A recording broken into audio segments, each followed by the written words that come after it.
Welcome to Get Good Gaming, a place for new gamers to learn the basics of the games they play and not feel too overwhelmed by all the information out there. Today we are starting with Hearthstone. We will cover all sorts of topics like how to get better at Arena and build better decks, but we will begin with something essential. The three basic resources in Hearthstone: cards, life, and tempo. Today we will focus on card advantage. Now we all know that having a lot of cards in Hearthstone is good. Everyone gets a warm fuzzy feeling inside when they use any effect that says draw a card. But why does it feel so good?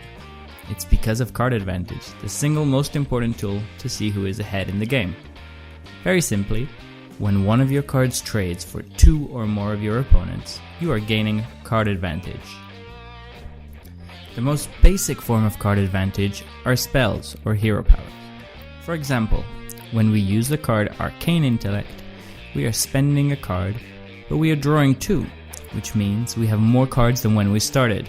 This gives us card advantage.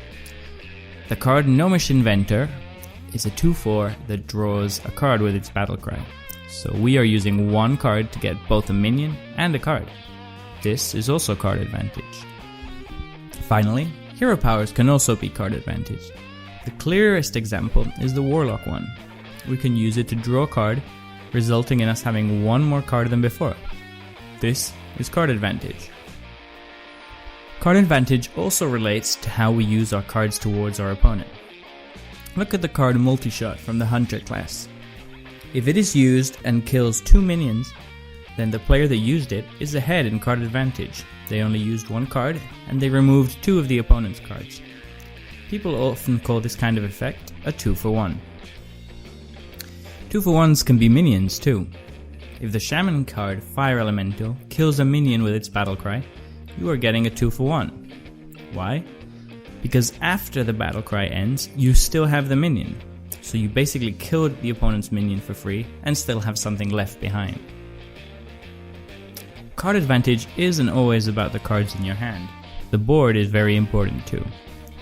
For example, imagine you have a 2-3 and your opponent has a 2-1 and a 1-1, all played from hand.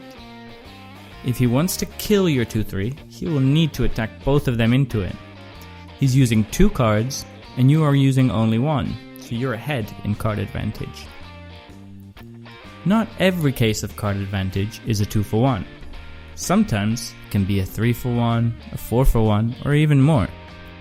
For example, the card Cabal Shadow Priest, which is one of my favorite, steals a minion from your opponent.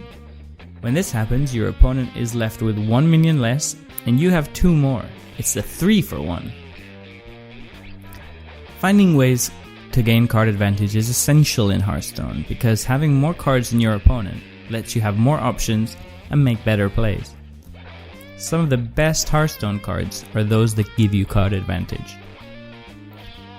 If you want to roughly know at any time which player has the card advantage, add up the cards in his hand with the minions on his board, except those from hero powers, and that should give you a very general idea who is ahead. Although, of course, it's a lot more complicated than that. I hope you enjoyed this simple explanation of card advantage, and if you did, please like and subscribe, and until next time, don't forget to get good!